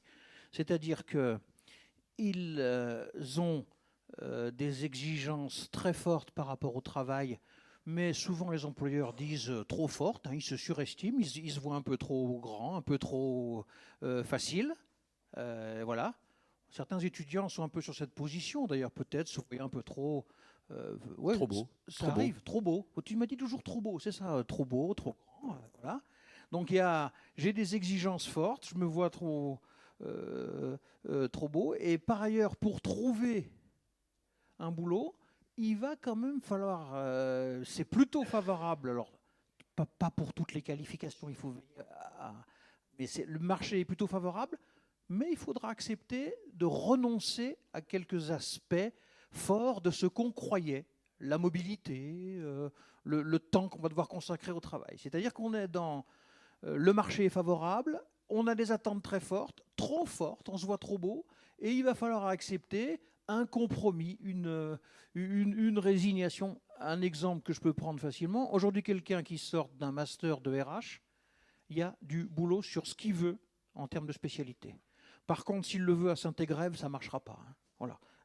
Ça ne marchera pas. Et s'il le veut tout de suite pile poil avec une fiche de poste qui est exactement ce qu'on a vu ensemble, ça ne marchera vraisemblablement pas non plus. Par contre, s'il commence à ouvrir la loupe et qu'on dirait Rhône-Alpes, et puis qu'il se donne 3 ans pour être vraiment dans le type de spécialisation qui l'intéresse, là le marché est complètement ouvert. Voilà. Et je pense que c'est un peu cet ajustement. Un marché, Pierre, est toujours un ajustement de court moyen terme. Il faut accepter cet ajustement. C'est un peu comme ça que je vois l'affaire. Mais tu as raison. Ah oui, j'ai oublié un peu. L'après-midi déjà. Puis on est fatigué, Nico nous fatigue. Non, en même temps, c'est là où est le paradoxe. Pardon, j'ai un peu oublié un truc en anxiété maximale. Les études montrent que cette génération a des fortes anxiétés, de très fortes attentes et pas toujours la bonne vision des compromis qu'il faudra faire. Pour faire une équation avec ça, ça devient parfois un tout petit peu compliqué, mais ça peut marcher. Après, enthousiasme au travail fait que le niveau d'anxiété, les études le montrent, ben c'est une évidence que je suis en train de dire, le niveau d'anxiété générale, éco-anxiété et autres, descend. Mais ceci dit, tu as raison. Enfin, nous, employeurs, il faut qu'on prenne ça en compte. Je ne pensais pas que c'était... Ça semble être fort de ce que dit Olivia. Moi, je ne pensais pas que la génération d'étudiants était stressée. Je ne pensais pas à ce point-là. Alors, j'ai 2 exemples à la maison qui font que ça va à peu près. Ils ne sont pas stressés pour l'avenir, mais je ne pensais pas que c'était le cas. Donc nous, employeurs, on doit entendre ça et on doit encore plus rassurer du coup. On doit encore plus rassurer. Mais être clair aussi. Hein. On revient à la vérité. Hein. On ne rentre pas dans nos entreprises pour bosser 25-26 heures par semaine, pour prendre 5 000 euros. Ça n'existe pas et ça n'existera jamais. Par contre, on peut se donner les moyens de beaucoup bosser pour être payé un jour à ces salaires-là et faire ce nombre d'heures-là. Ça existe, ce qui n'était pas notre cas. Oui, pour rebondir, il y a quand même un niveau de anxiété, stress de la part des étudiants qui est quand même important et qui est en forte augmentation depuis le Covid. Avec nous enseignants, et j'en parlais encore hier avec d'autres collègues responsables de master, on passe beaucoup plus de temps à accompagner les étudiants de manière individuelle qu'avant. Vraiment. Des étudiants qui sont en difficulté, qui sont en termes de santé mentale, en termes de voilà. Donc ça fait partie, c'est une transformation de notre travail et qui est ressentie par l'ensemble des responsables de master. Alors je sais pas, je vois Bérangère là-haut, je sais pas si c'est ton cas aussi, mais en tout cas nous à la fac d'éco, on en a parlé encore hier, même au CERAC, j'en ai parlé avec des collègues. Voilà, c'est une vraie problématique. Donc, la multiplication des salons de l'étudiant, les trucs comme ça pourrait pas être renforcé pour non, rassurer les étudiants, c'est de nous faire intervenir. Oui, mais c'est pas que c'est une position et c'est intéressant cette vision macro. Moi, j'adore le fait de dézoomer et ce que vous venez de faire là, hein, pour remettre dans le contexte global, ce que tu as dit, Frédéric, hein, de la société à l'heure actuelle. Et finalement, le Covid n'est pas fini et on subit encore. Et on n'est pas des îlots. Complètement isolés dans une société, quoi, les étudiants. Et donc, ils subissent la mouvance de la société, que ça soit éco-anxiété, que ça soit anxiété. Enfin, voilà, le contexte global actuel les impacte et on sent qu'il y a moins de légèreté. C'est fou parce que nous, on recherche des talents et les talents sont inquiets de ne pas être des talents. Il y a un truc qu'il faut qu'on fasse. Il y a un truc qu'on doit faire. Nous, c'est notre responsabilité à la fois nous continuer à chercher des talents et de rassurer les talents que vous êtes sur le fait qu'il y a de la place pour n'importe qui dans n'importe quelle entreprise. Ce qui ne semble pas être le cas aujourd'hui, de ce que je comprends bien. Tout à l'heure, j'ai fini les slides et comme j'étais honteusement pressé pour finir, j'ai pas pu dire ce que j'avais à dire, évidemment. Il y a quelque chose il y a une question qui est adressée aux entreprises qui est un peu nouvelle, à mon avis. Je ne sais pas si elle est soluble. Je vais donner un exemple. Quand on a des étudiants en contrat d'apprentissage dans des grandes entreprises, qu'on les voit et qu'on leur pose une question toute simple. Bon, comment ça se passe ? Il y a quelques années, c'était plutôt la question du contenu du travail qui était abordée tout de suite. Est-ce que j'y arrive ? Est-ce que j'y arrive pas ? Est-ce que c'est voilà. C'est-à-dire, on était sur le travail, l'exécution du travail. Aujourd'hui, ce qui sort tout de suite, c'est est-ce que le lien social est bon ou pas bon ? Voilà. Et ça, moi, je fais le test à chaque fois. Hein. Au fond du bureau, on pose la question comme ça. Bon, comment ça se passe ? Et puis, on est sleeping partner, on attend de voir ce qui se dit. Et c'est toujours le lien social. Et alors, quand le lien social, ça marche fort, d'un seul coup, on a l'impression que tout le reste peut venir et que ça fonctionne bien. Alors après, on vient sur les questions du travail, l'exécution, la mission, ce qui s'y fait. C'est la discussion qu'on a eue hier tous ensemble. Il y a cette anxiété. L'anxiété, elle n'est pas sur est-ce que je vais réaliser bien mon travail, c'est est-ce que je vais retrouver du lien, de l'harmonie, est-ce que je vais m'épanouir dans le travail, qui est devenu extrêmement puissant. Alors, ce sont des constats empiriques qu'on fait entre nous, Et hier soir, il y a un papier dans une revue de RH en ligne qui est sorti, qui était aussi on cherche de l'épanouissement. Motif 1, on cherche de l'épanouissement, un lien social. Voilà. Et avec un vrai problème, je ne pense pas que l'entreprise puisse être la famille et les amis. Hein. Là, on a une sorte de point où comment on va plus loin. L'entreprise ne pourra jamais être la famille, me semble-t-il, hein, et les amis. Ou alors on est dans un tout autre monde, on est passé à autre chose. Quoi.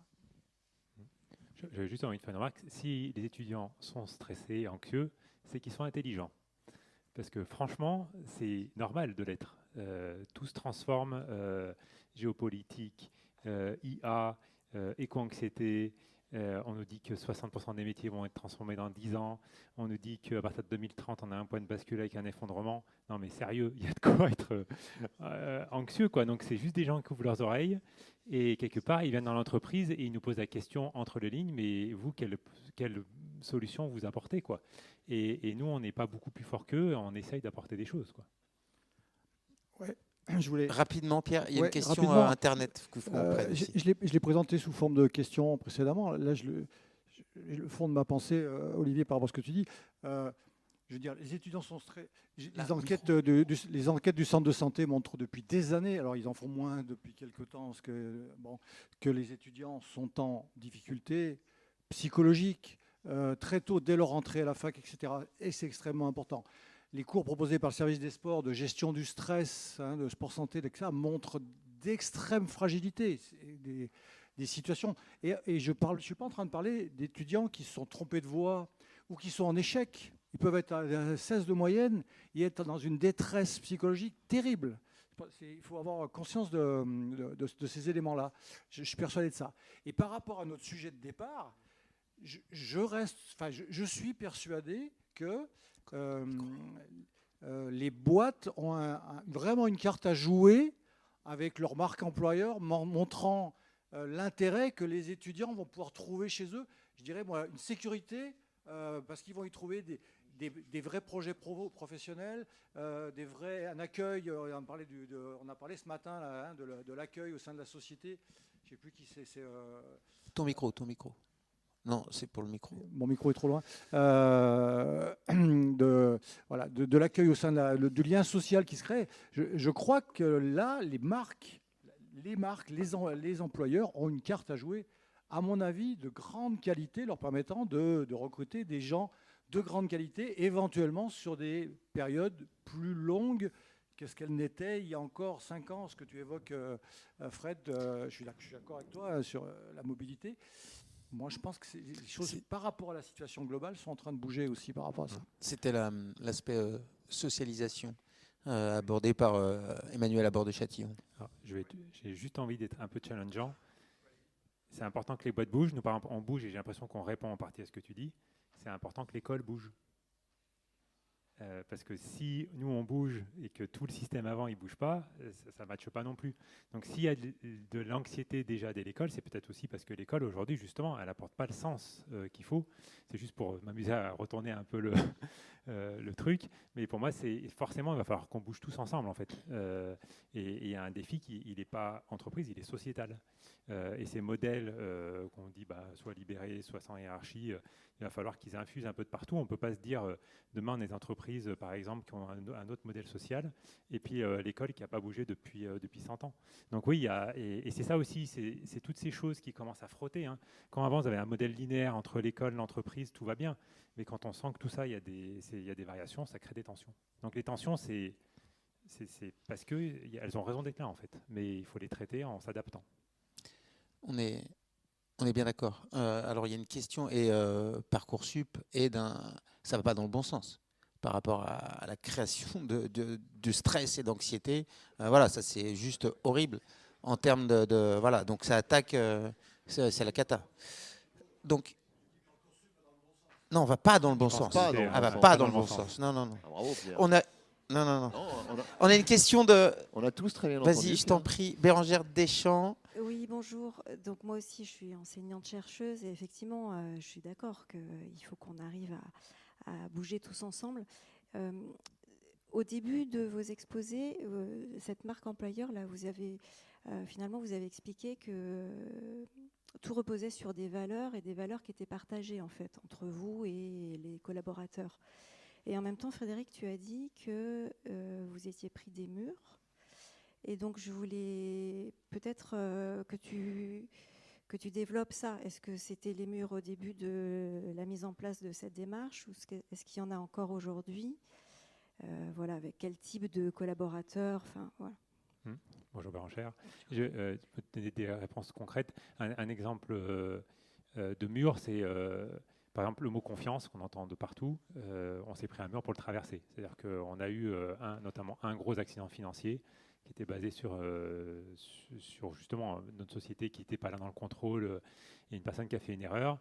Et ben, il a fallu qu'on traverse ça et on s'est posé la question de comment. Donc, pas tout de suite, ne pas licencier la personne, parler avec elle, changer notre organisation. Et voilà, donc on a eu à chaque fois des moments qui sont venus nous challenger. Là, en ce moment, aujourd'hui, on est 35 personnes. On était 25 avant le Covid. Notre société qui marche globalement bien humainement, elle s'est effondrée. C'est-à-dire qu'il y a un an, on était l'ombre de nous-mêmes. Parce qu'il nous manquait des lieux de dialogue qu'on avait mal régulés entre. Donc, on a dû recréer des systèmes et des réunions. Donc, ce que je veux dire, c'est que on se prend forcément des murs. En plus, on n'a pas un modèle préétabli, donc on marche et on fait en faisant. Donc oui, c'était juste pour expliquer que il y a l'holacratie, on en avait parlé ce matin, qui est censé poser un modèle, mais qui, après on aime ou on n'aime pas. Mais c'est forcément des milieux où l'échec vient dans le modèle organisationnel. C'est ça que je voulais insérer. Et c'est ce qui énerve aussi beaucoup de personnes souvent qui me disent c'est bien ton truc, je voudrais le faire. Mais non, ils ne veulent pas passer de temps, ils ne veulent pas avoir des erreurs, donc il ne faut pas y aller, quoi.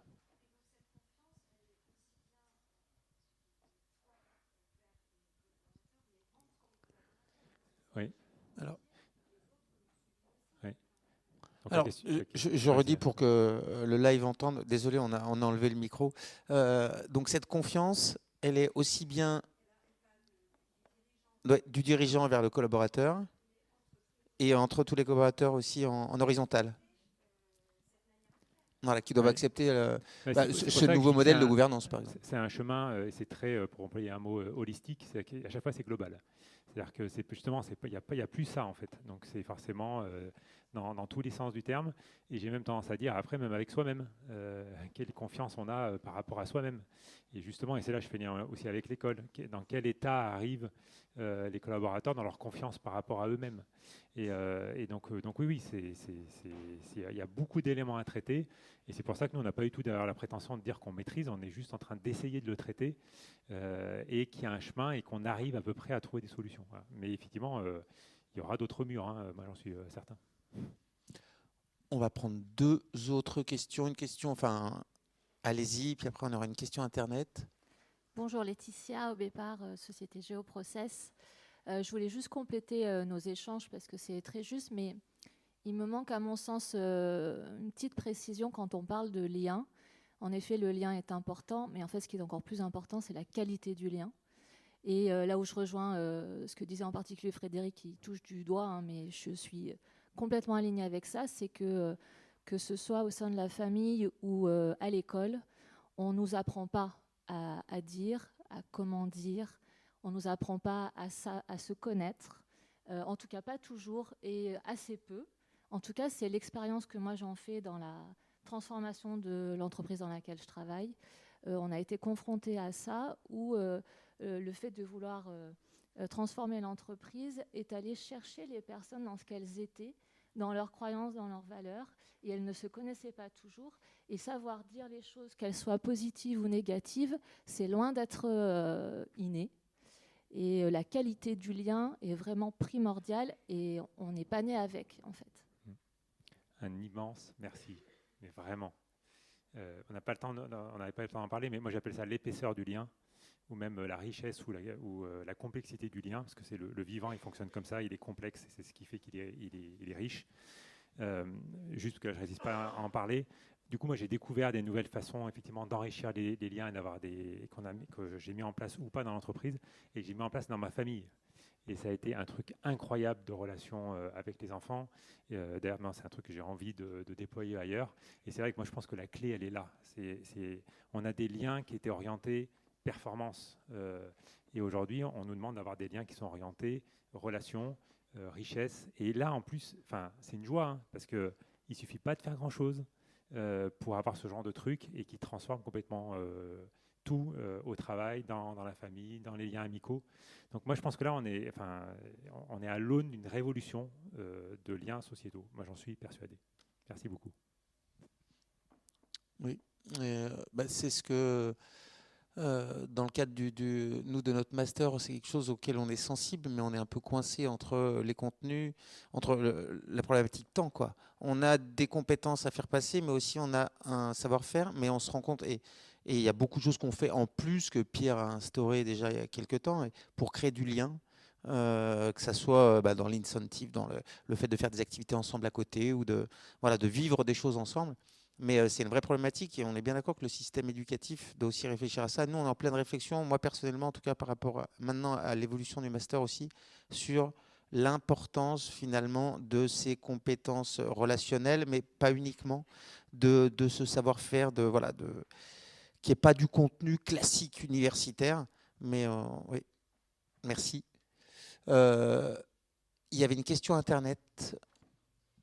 Donc, on a une question de Basma Benmerakchi qui nous demande quelle différence vous faites entre marque employeur en tant que levier de fidélisation et marque employeur en tant qu'outil marketing. Intéressant. Il ne me semble pas que ce soit les mêmes. Non, mais justement, voilà. Mais oui, non, c'est intéressant. C'est intéressant surtout que je vais parler. Moi, mon exemple, je suis rentré chez Decathlon grâce à une pub. Donc, une pub qui était à l'origine faite pour vendre des produits. Et moi, je me suis juste dit en cette pub, putain, c'est quand même sympa cette boîte qui est capable de faire une pub comme ça. Donc, il me semble que c'est pas tout à fait le même public. Je vais répondre et faire un peu une réponse de Normand, c'est que la marque employeur doit avoir une partie de marketing. Et dans le marketing, on doit penser à l'image de l'entreprise. Voilà, c'est un mélange, un subtil mélange entre, de mon avis. Je vais parler comme Decathlon.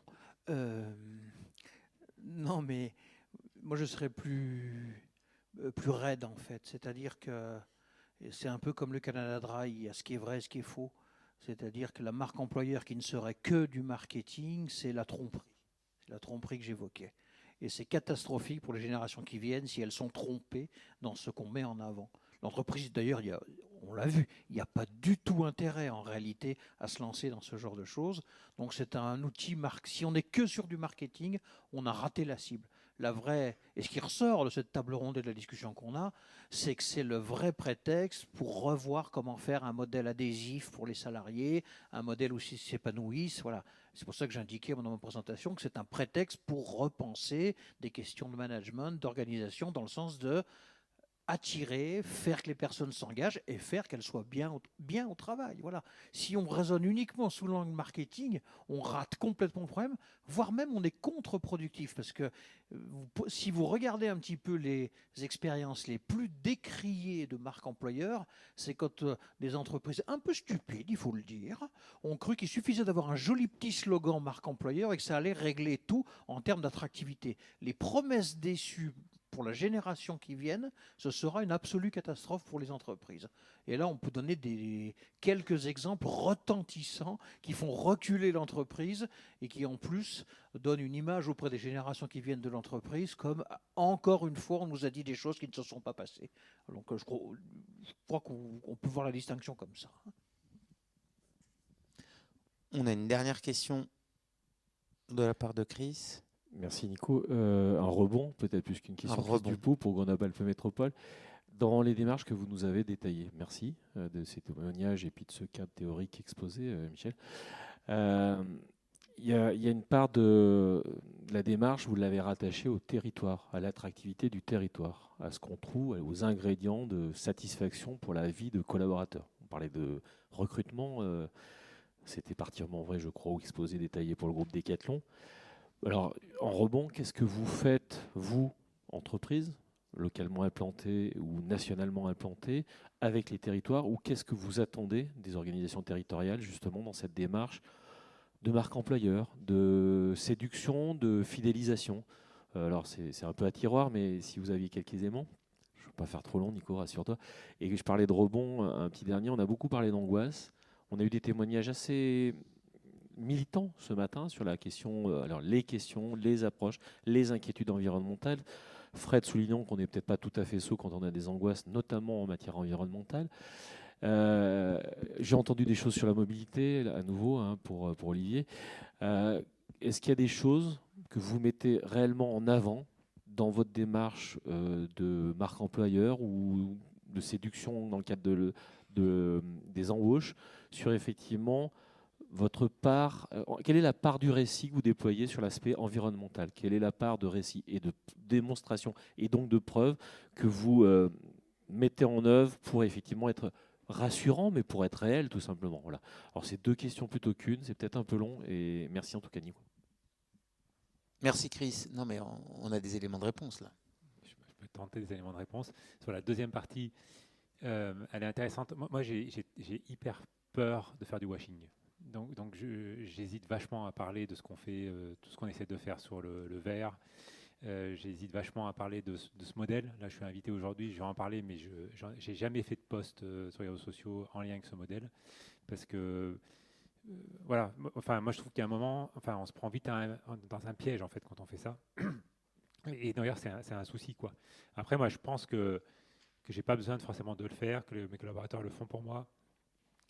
Et qu'au bout d'un moment, ça rayonne, ça se sait et que ça suffit. Voilà. Mais du coup, je ne suis pas un bon marketeur. Voilà. Sur la première question, moi, je tendance à dire que Grenoble a ses montagnes et ça suffit presque. Voilà. Donc, et que c'est très bien qu'on ait des organisations, il y a plein de choses à faire. Mais c'est vrai qu'on a déjà un élément qui est très fort. Après, bien entendu, il faut travailler l'accès, la circulation. Les entreprises, elles ont besoin de lieux pour s'installer. Donc, il y a plein de choses à faire. Mais là, je ne peux pas tous les lister. Et c'est hyper important de collaborer. Et cette collaboration, elle doit être de plus en plus forte parce que les sujets sont de plus en plus complexes. Et je sais que tu connais bien. Mais par exemple, sur l'installation, les terrains accessibles. Et d'un autre côté, il ne faut pas prendre de nouveaux terrains parce que sinon, on est contre l'environnement. Voilà. Donc, je pense qu'il y a des équations vraiment complexes qu'il va falloir qu'on résolve ensemble. Mais aujourd'hui, il y a beaucoup de sujets. Moi, pour rebondir sur ta première suggestion, je vais te donner un exemple. Alors, ce qui m'était venu en tête quand tu as posé la question, c'est exactement ce qu'a dit Frédéric. C'est que quand il fait mauvais aujourd'hui, gris, tu lèves juste la tête et tu es heureux d'être. Enfin, normalement, tu es plutôt heureux d'être là si tu aimes la montagne. Hein. Donc, tu vois le Taillefer, tu vois le Moucherotte, tu vois le Saint-Hénard. Enfin, voilà. Donc, si tu aimes la montagne, tu es quand même dans un terrain de jeu fabuleux. Je vais te donner un exemple. On a un collaborateur de Paris qui a été muté sur notre magasin de Mélan, enfin la Tronche, il y a 3 ans maintenant, parce qu'il n'en pouvait plus des conditions de trafic, etc. etc. Et puis, pour bosser à Mélan, il n'avait pas l'argent pour se payer un loyer à Saint-Imier, Coran, La Tronche. Donc, il allait habiter, il aurait dû nous le demander avant, mais il était habité en dessous de Voiron. Il est resté 6 mois parmi nous. Il nous a dit, écoute, à Paris, je mettais 1 heure pour faire 30 km. À Grenoble, je mets 1 heure pour faire 12 km. Donc, je n'en peux plus. Je suis venu pour les montagnes. Alors, les week-ends, c'est super. Mais en fait, j'ai exactement la même vie que j'avais à Paris sur mes temps de travail. Donc, il est parti faire complètement autre chose. Hein. Il a quitté le secteur dans lequel il travaillait. Donc, les attentes qu'on a, moi je rejoins, les attentes qu'on a par rapport à Grenoble-Alpes Métropole ou même au conseil départemental. Enfin, il y a une Alpizir, ça c'était très très bien lancé par le conseil départemental. Je trouve que ça a fait du bien et il me semble que les stations, que ce soit dans le Vercors, Beldon ou l'Alpe ou les 2 Alpes s'en sont réjouis. Il y a ce problème de fluidité, Chris. Voilà, mais ce qui, je trouve, est en train d'être fait sur la rocade.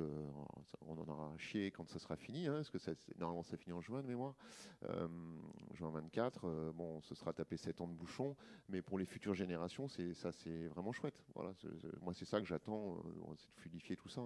Même si on essaye, nous, voilà, on a cette problématique de payer les gens 1 700 € par mois, mais si tu travailles à Saint-Thérèse, à Échirolles ou à Mélan, les prix des loyers à côté de chez toi, c'est pas tout à fait les mêmes. Et ça a un gros impact sur le pouvoir d'achat. Voilà pour la première question. J'ai oublié ton deuxième rebond, mais sur la communication du verre.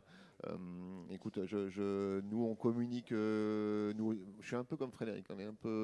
On fait des actions, mais ça n'apportera jamais satisfaction à ce que les gens veulent entendre. Donc nous, on laisse plutôt nos collaborateurs. Tu l'as vu dans la présentation que j'ai faite.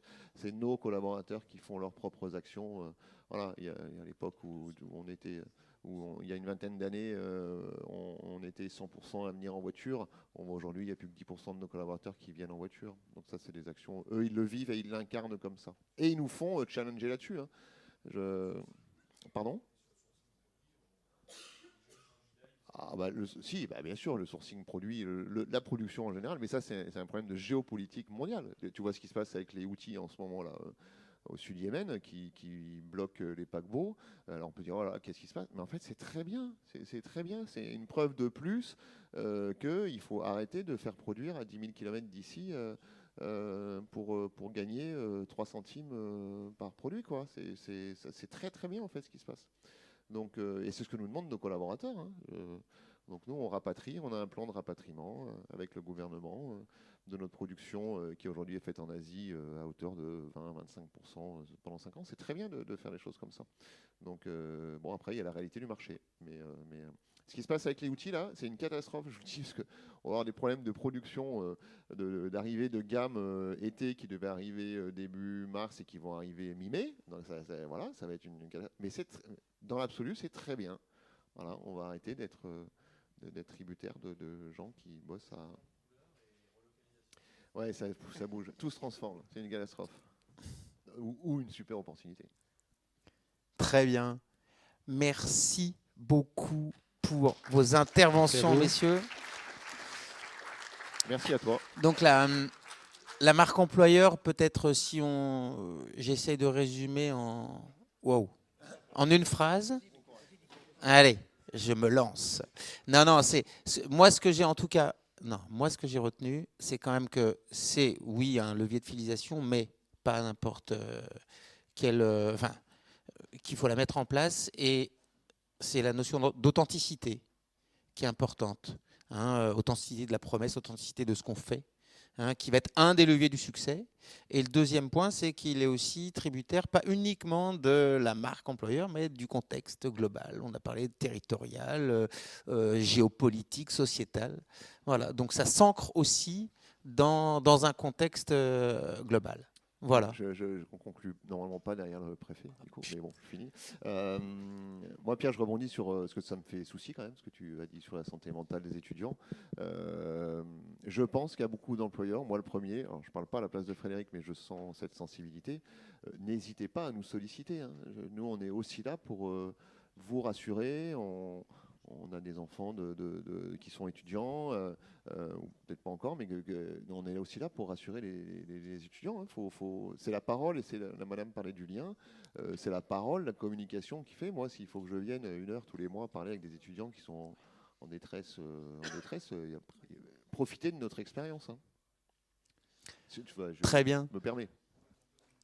Bon, merci. Alors, on va conclure. 2 mots pour conclure. On peut les applaudir encore une fois et remercier l'ensemble des intervenants de la journée.